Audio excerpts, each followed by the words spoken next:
Así que arrepentíos y convertíos, Listo. para que sean borrados vuestros pecados y vengan de la presencia del Señor tiempos de refrigerio.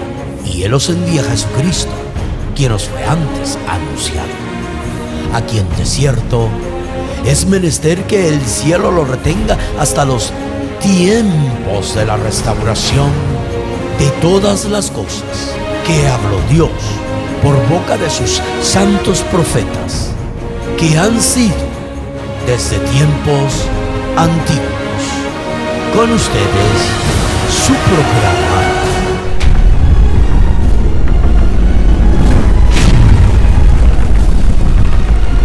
Tiempos de Restauración, con un mensaje de fe, esperanza y amor.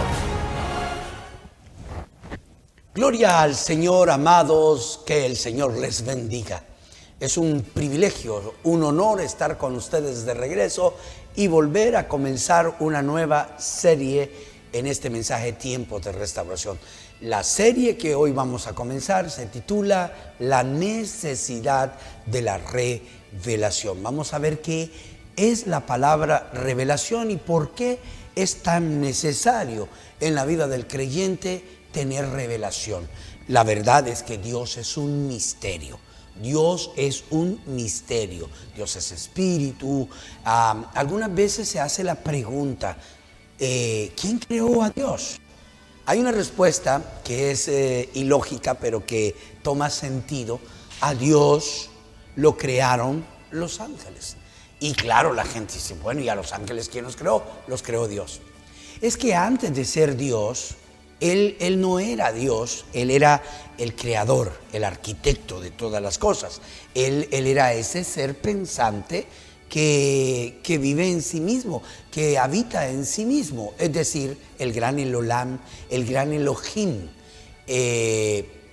Antes de que Dios pudiese crear todas las cosas, es más, ni siquiera era el gran Elohim, porque Elohim es una palabra que significa el todopoderoso, y él todavía no había probado su poder, él no se había convertido en el Elohim, el todopoderoso.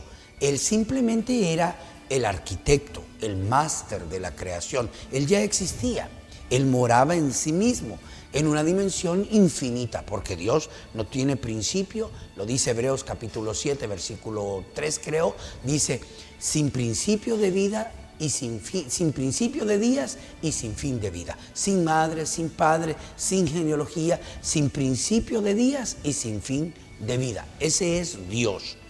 Entonces, Dios existía antes de la creación. ¿Por qué? Porque Él es el creador. Dios existía antes de la eternidad, porque la eternidad fue creada por Dios. Todo lo que es creado en dimensión eterna respira vida. La eternidad está llena de vida, está llena del Espíritu Santo. Entonces, está llena de amor divino. Cuando las cosas creadas en eternidad no se oxigenan, no se oxidan. Nosotros tenemos tres factores aquí donde vivimos que nos inciden. Una es la materia, somos materia, todo esto es materia. Dos, la luz. La luz incide sobre la materia, y para medir la incidencia de la luz sobre la materia usamos un factor llamado tiempo. Tiempo es el factor con el cual medimos la incidencia de la luz sobre la materia. Nosotros estamos atrapados en tres dimensiones: la dimensión de tiempo, luz y materia. Materia, luz y tiempo. Medimos la incidencia de la luz sobre la materia, la medimos en horas, en minutos, en meses, en años. Yo tengo 60 años de existencia, la luz ha incidido, me ha arrugado, me he envejecido. Luego está ese otro factor, ¿no? Lo mismo que nos da vida es lo mismo que nos mata.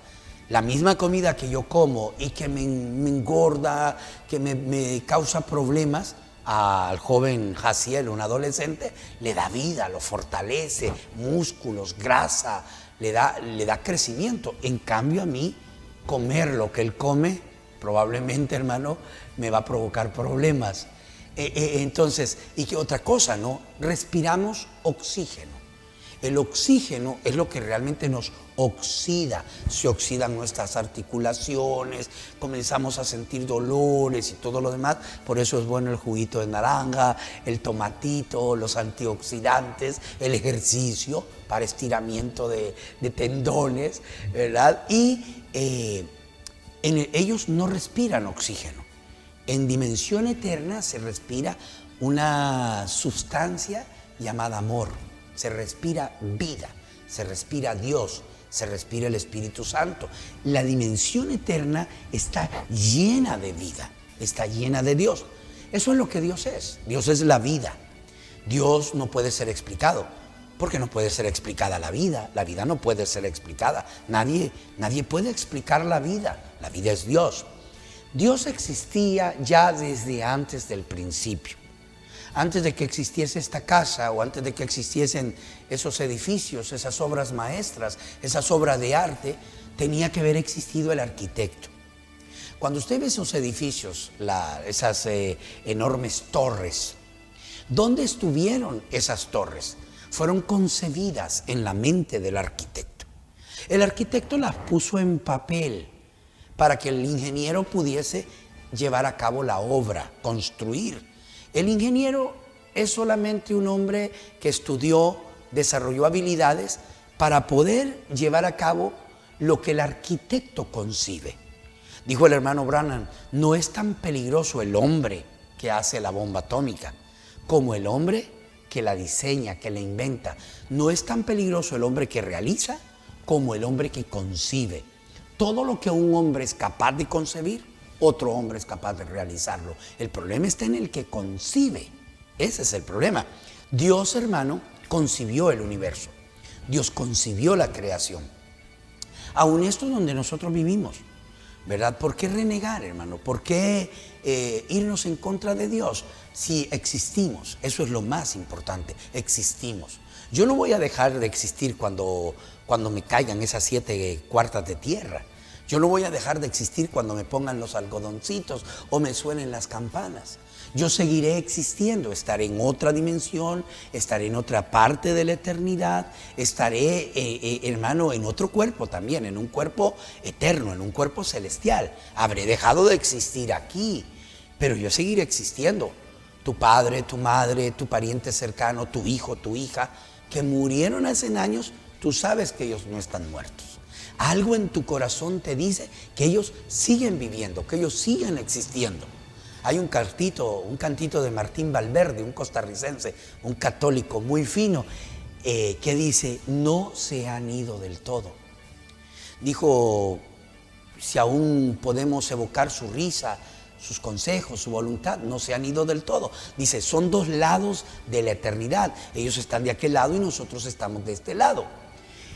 Entonces, ¿por qué murmurar? ¿Por qué renegar en contra de Dios si hace unos años no existíamos y estamos aquí? Existimos y no somos vegetales, vamos a seguir existiendo. Cuando nos vayamos de este cuerpo, nos vamos a ir a ese otro cuerpo en el cual viven los que estuvieron aquí una vez y ahora están allá.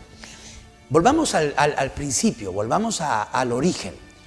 Antes de la creación está el Creador. El creador es antes de la creación, es más grande. El arquitecto es más grande que el ingeniero o que el edificio mismo, que la construcción. Esos grandes edificios, esas obras de arte, con todo ese lujo de detalles, fue concebido por la mente creativa de un arquitecto. Y el arquitecto llevó horas en su cuarto de estudio, en su taller, en su cuarto de dibujo arquitectónico, dibujando cada detalle de ese edificio, preciso. El hierro, el cemento, la arena, todo con una precisión. Y se hicieron esos grandes edificios. Igual Dios, antes de crear, antes de convertirse en el creador, Él era el gran arquitecto, el ser pensante, así lo llamó el hermano Branham, el ser pensante.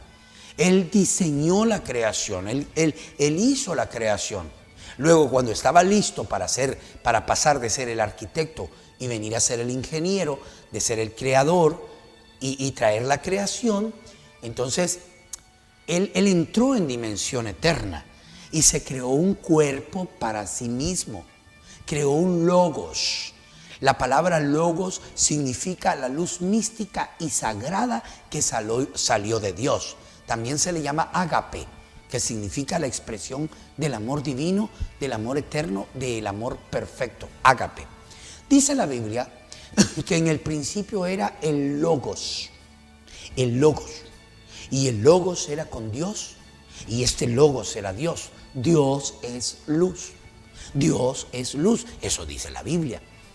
Luego también dice la palabra de Dios que lo primero que Dios creó fue la luz. Y dijo Dios, sea la luz. Y fue la luz. Entonces cuando Dios creó ese principio, ese origen, esa luz mística, esa luz sagrada, el logos, se creó un cuerpo para sí mismo. Él creó o manifestó, hermano, la creación, creándose un cuerpo a donde Él pudiera entrar. Dios es espíritu. Un espíritu no puede ser visto ni puede ser tocado, es como el viento. El viento te puede tocar, te puede despeinar, te puede dar la vuelta a las páginas de la Biblia, pero tú no lo puedes ver, tú no lo puedes tocar, Él sí te puede palpar, igual que Dios. La calentura, por ejemplo, la calentura, si nos basamos en los hechos científicos, no existe, la calentura no existe. Eso es lo que diríamos. Porque la calentura nadie la ha visto jamás. La calentura no puede ser vista ni puede ser tocada. Pero tampoco podemos negar sus efectos. Tampoco podemos negar el calor que produce, el frío que produce. La calentura produce un efecto sobre nosotros. No puede ser negada. Nunca le has dado la mano a la calentura, jamás la has visto. Pero no puedes, no gastes tu tiempo tratando de probar a alguien que ha sufrido dengue, que ha sufrido chikungunya, que ha tenido malaria. No trates de probarle que no existe la calentura, porque la han vivido en carne propia. Tú no puedes venir a alguien cuya vida era un desastre, un depravado, que su vida fue cambiada, que hoy está caminando en novedad de vida. Alguien que ha experimentado los efectos del poder de transformación. Alguien que ha sido cambiado, renovado, transformado. ¿Y tú quieres venir a alguien así y decirle que Dios no existe? Demasiado tarde, hermano. Ese hombre ya llegó a primera base.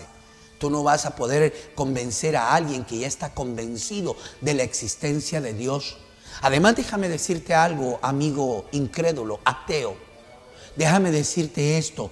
Tú no puedes negar algo que no existe. El asunto es sencillo. Lo que no existe no se puede negar porque no existe. Cuando tú te empeñas en negar algo, cuando tú te empeñas en probar que algo no existe, ese es el principio de la existencia de ese algo. Tú estás tratando de probar que no existe. No existe. Cuando tú estás tratando de probar que no existe, es porque existe. Es porque existe. Dice la Biblia, dice el necio en su corazón, no hay Dios, porque eres necio. Eso es lo que haces. Tu necedad te va a matar.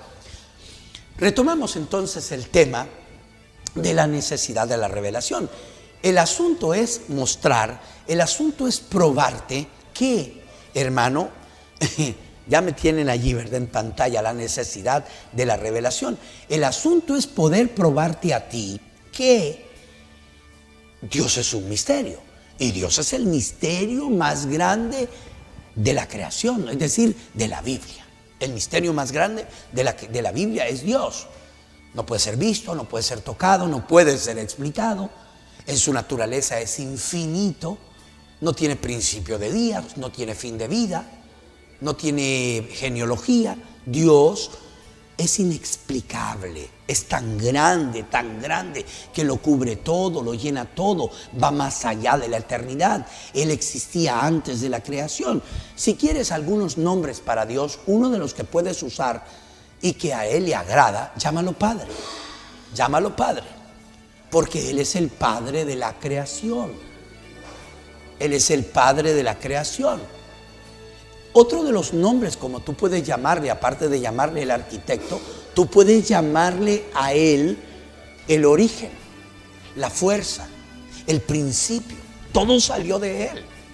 Stephen Hawking, el científico desaparecido ya, no negó a Dios cuando él pudo explicar el origen de los números y llegar a ese lugar en donde los números se vuelven infinitos, en donde la matemática se reversa y no tienen fin. Él dijo, si existe Dios, esto debería de ser Dios. Y eso es lo que es Dios. Dios es el origen, Dios es el principio, Dios es la fuente, Dios es el poder, Dios es el arquitecto de la creación. Eso es Dios. Ahora, trata de explicármelo. Explícame la vida. Si tú me puedes explicar por qué una vaca negra come zacate verde, produce leche blanca y la hermana Julia saca mantequilla amarilla, yo te voy a poder explicar qué es Dios. Explícamelo. Una vaca negra come zacate verde, produce leche blanca y la hermana Julia hace mantequilla amarilla. Explícalo. Explícame eso, que es sencillo, y yo te explico qué es Dios. Es imposible explicarlo. A Dios no lo puede explicar un hombre. Uno de los filósofos antiguos más destacados de la historia, el padre del método, se llamó René Descartes. René Descartes fue el hombre que dijo: no puede una mente finita concebir a un ser infinito. No puede una mente imperfecta concebir a un ser perfecto. No puede una mente tan pequeña concebir algo tan grande llamado Dios. Por consecuencia o por consiguiente, dijo Descartes, Dios existe. Dios no es producto de nuestra imaginación, Dios no es producto de nuestra creación. No hemos leído el texto de la Biblia. Vayámonos primero al texto, pues, vayamos al texto, de a base de donde vamos a predicar en estos tiempos, ¿verdad? ¿Cuántos minutos nos restan, hermano? Gloria al Señor. Mire lo que dice la Biblia. Ya nos gastamos la mitad, más de la mitad del programa. El propósito de las parábolas, así titularon este texto bíblico. Verso 9 del capítulo 13 de Mateo. Mateo 13, verso 9. Entonces, acercándose los discípulos, le dijeron: ¿por qué les hablas en parábolas? ¿Por qué les hablas en parábolas? El Señor Jesucristo es lenguaje, le gustaba en parábolas. Otra característica del Señor Jesucristo, que no tenemos registros de que Él haya ido a la iglesia, mucho menos al seminario teológico. Juan el Bautista, hermanos, ese poderoso profeta, salido del desierto, que a los 9 años quedó huérfano, nunca fue a un seminario, jamás fue a una escuela teológica. Y era el más grande de todos los profetas. ¿Sabe a dónde Dios pule a sus profetas? En el desierto. Hoy no tenemos desiertos nosotros aquí, hermano. No nos mandan a un desierto. Pero ¿y qué de las pruebas? ¿Qué de las luchas?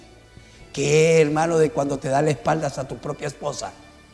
¿Qué cuando tu propio amigo te traiciona? Judas no estaba afuera. Judas estaba adentro, hermano. Judas no vino de afuera. Judas vino de adentro. Las pruebas de Jesús no vinieron de afuera, las pruebas de Jesús vinieron de adentro. Y muchas veces, ¿qué de cuando tu pastor le cuentas algo y te estoy yendo? Y era algo secreto, hermano, que solo tú lo sabías. Y el domingo lo predican desde el púlpito. ¿Qué cuando hasta tu propio pastor te traiciona? Eso es como estar en el desierto, hermano.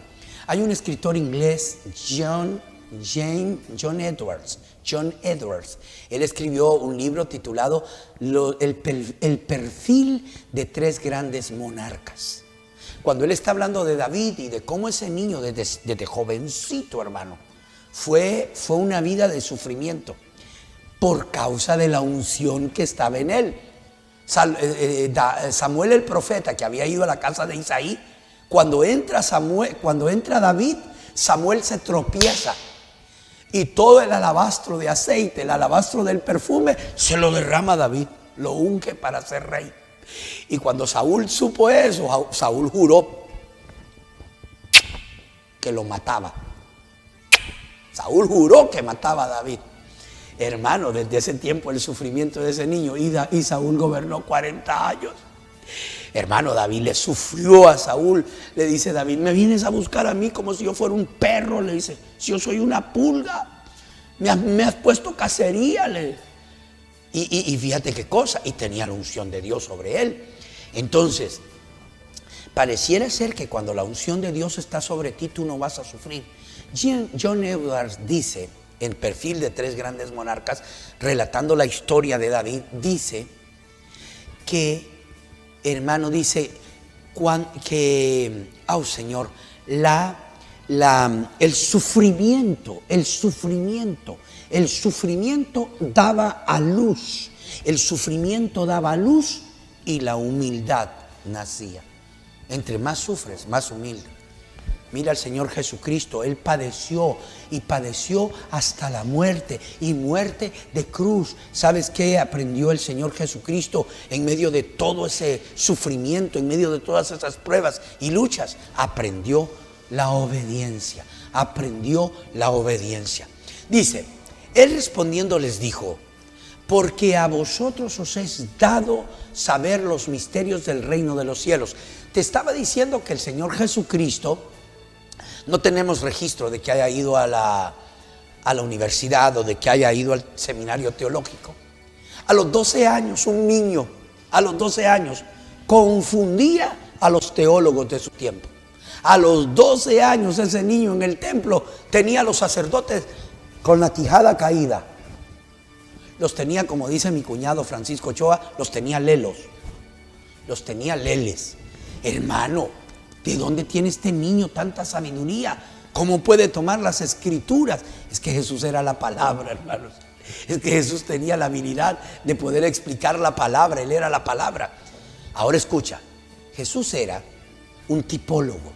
Él hablaba en tipos y sombras. Generalmente los hombres de Dios usan el lenguaje parabólico, el lenguaje de parábolas. Usan un lenguaje simbólico, usan un lenguaje de tipos. Generalmente los hombres de Dios son tipólogos y usan los tipos y sombras y hablan en parábolas. Entonces le dice, Él le respondió, porque a vosotros os he dado saber los misterios del reino de los cielos, mas a ellos no les es dado. Porque a cualquiera que tiene se le dará y tendrá más, pero al que no tiene, aún lo que tiene le será quitado. Por eso les hablo por parábolas, porque viendo no ven y oyendo no oyen ni entienden. De manera que se cumpla lo dicho por el profeta, cuando dijo, el profeta Isaías, que dijo, de oídas oiréis, mas no entenderéis, y viendo veréis y no recibiréis, porque el corazón de este pueblo se ha engrosado, y con los oídos oyen pesadamente, y han cerrado sus ojos, para que no vean con los ojos y oigan con los oídos, y con el corazón entiendan y se conviertan, y yo los sane. Pero bienaventurados vuestros ojos porque ven y vuestros oídos porque oyen, porque de cierto os digo que muchos profetas y justos desearon ver lo que veis y no lo vieron, oír lo que oís y no lo oyeron. ¿Qué es una parábola? ¿Qué es la palabra parábola? La palabra parábola designa una forma literal que consiste en un relato figurado, del cual por analogía o semejanza se deriva una enseñanza relativa a un tema que no es el explícito. Es en esencia un relato simbólico o una comparación basada en una observación verosímil. Verosímil, ese va a ser nuestro tema. Mateo 16, vimos en Mateo 13 cómo Dios les habla en parábolas y cómo los discípulos les dicen a ellos, a nuestro Señor Jesucristo, ¿por qué les hablas en parábolas? Y Él les dice, porque a vosotros os es dado conocer los misterios del reino, porque a vosotros os es dado saber los misterios del reino de los cielos. ¿Sabe qué se necesita para poder entender un misterio? ¿Qué es un misterio? Un misterio es una verdad que se halla oculto, divinamente oculto. Dios oculta sus verdades en forma de misterios. Un misterio, hermano, es como un anzuelo que está envuelto en la carnada, ¿no? La carnada le llama la atención al pez, pero lo importante no es la carnada, es el anzuelo. El pez viene y se come la carnada, pero al comerse la carnada se traga el anzuelo. Al tragarse el anzuelo, el pescador jala y saca el pez. ¿Sabes cómo te llama la atención Dios? Dejando su palabra en forma de misterios. El anzuelo es eso, la carnada es el misterio. ¿Te acuerdas cuando eras un joven adolescente y te gustaba leer libros de brujería, de hechicería? Querías leer la Biblia satánica, ¿te acuerdas, verdad? Querías aprender ocultismo, querías aprender brujería, querías aprender el lenguaje esotérico. Te llamaba la atención las cosas misteriosas y te reunías para hablar de cosas que no entendías porque son un misterio. El hombre siempre se ha inclinado a buscar la verdad. El hombre se ha gastado en la búsqueda de la verdad todo el tiempo. Y algunos buscan la verdad en esa clase de misterios. En los misterios ocultos, en el ocultismo. Bueno, la Biblia también está escrita en forma de misterios. La Biblia está escrita también en forma de misterios.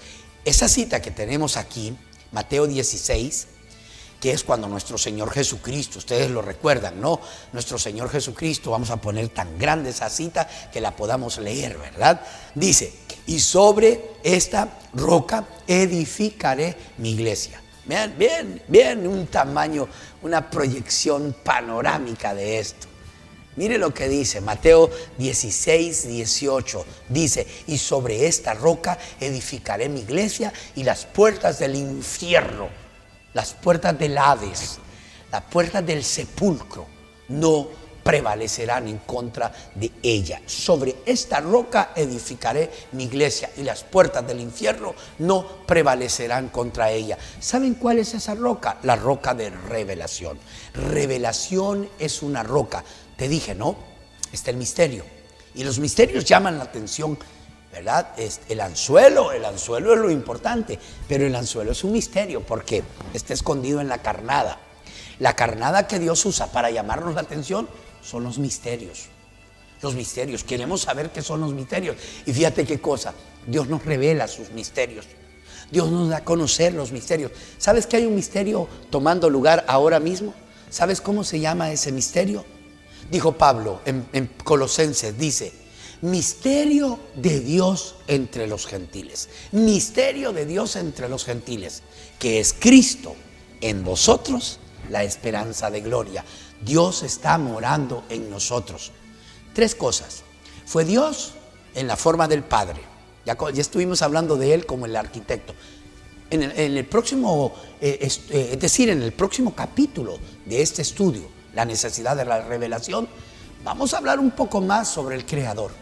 Dios como Padre en el principio, Dios en la creación. A la mitad de la Biblia, en Manuel, Dios con nosotros, Dios en su Hijo, Dios en la forma de un hombre, Dios en su Hijo. Pero hoy, al final de los siglos, Dios en la forma del Espíritu Santo, Dios en nosotros. Fue Dios sobre nosotros el Padre, fue Dios con nosotros en la forma del Hijo y el Dios en nosotros en la forma del Espíritu Santo. ¿Dónde está el Espíritu Santo hoy? Está en ti. Y si el Espíritu Santo está en ti, una porción, aunque sea pequeñísima, pero una porción de Dios, una porción del Espíritu Santo está morando en ti. Ese Espíritu Santo que está en ti hoy estuvo en Cristo, estuvo en el Calvario, estuvo en el Jordán, caminó con nuestro Señor Jesucristo por 3 años y 6 meses. El Espíritu Santo que está en ti hoy estaba en Cristo. Por eso al Espíritu Santo se le llama también el Espíritu de Cristo. Entonces, si vemos esto, ¿no? Ahí lo tienes, un misterio. Misterio de Dios entre los gentiles, que es Cristo en vosotros, la esperanza de gloria. ¿Quién es Cristo? El Espíritu Santo. ¿Quién mora en vosotros? El Espíritu Santo. ¿Quién mora en vosotros? Cristo, el Espíritu Santo. Un misterio morando en ustedes. La Biblia está llena de misterios y para poder entender los misterios necesitamos revelación. Necesitamos que Dios nos dé a conocer el secreto escondido detrás de los misterios. Que Dios les bendiga.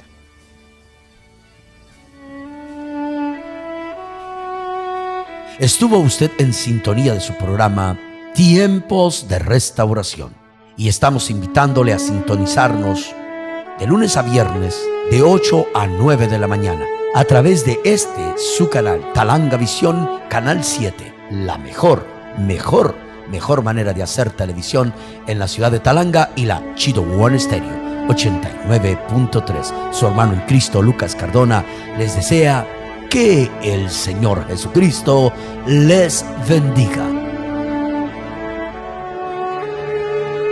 Este programa ha llegado a ustedes gracias a la gentil colaboración de la Congregación de Hermanos y Hermanas del Tabernáculo Bíblico Jesús el Buen Pastor. Y estamos invitándoles a sintonizarnos de lunes a viernes de 8 a 9 de la mañana. Que el Señor Jesucristo, rica, poderosa y abundantemente, les bendiga.